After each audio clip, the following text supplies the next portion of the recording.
เขาพี่น้อง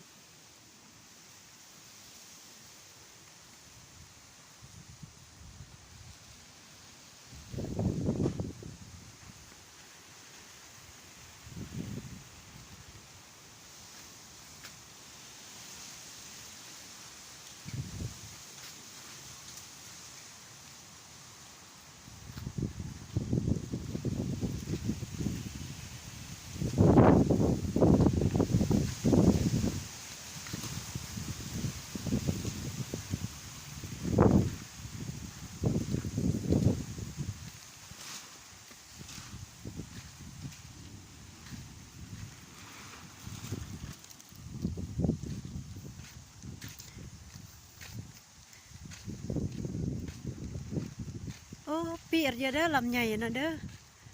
ห้อยแก๊สห้อยไกรเฮ้ยนะแกวิยายเปะซา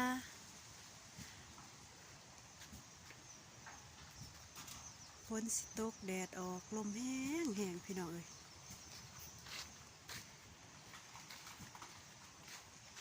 เครือมากมังกร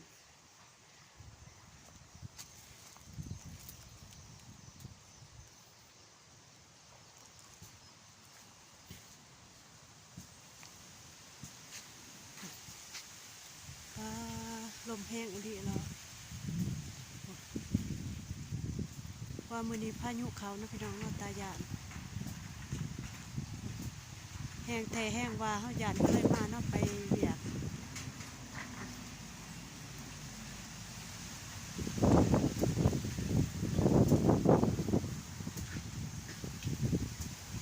เลยมีกระแส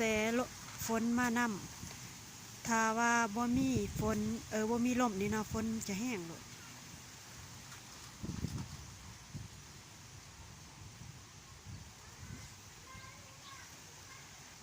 แต่ว่าแดดได้ทั้งแดดทั้งลมแล้วก็ทั้งฝนพี่น้องแต่ว่าท้องฟ้าก็บ่มืดปานใดว่าพายุเข้า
ฝนสิตก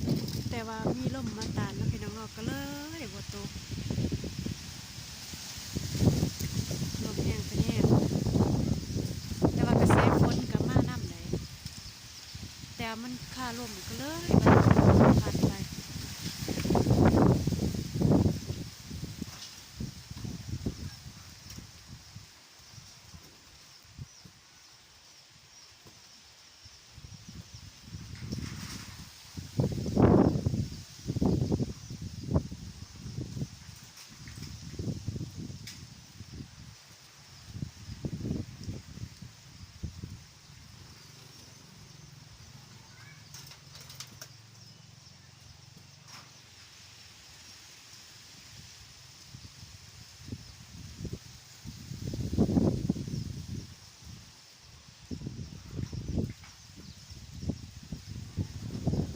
ลมแห้งเป็นพิเศษมื้อนี้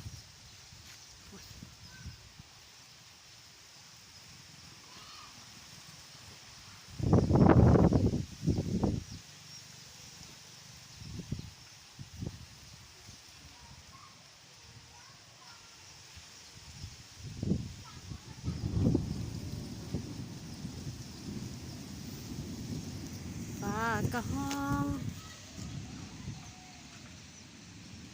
ลมก็แห้ง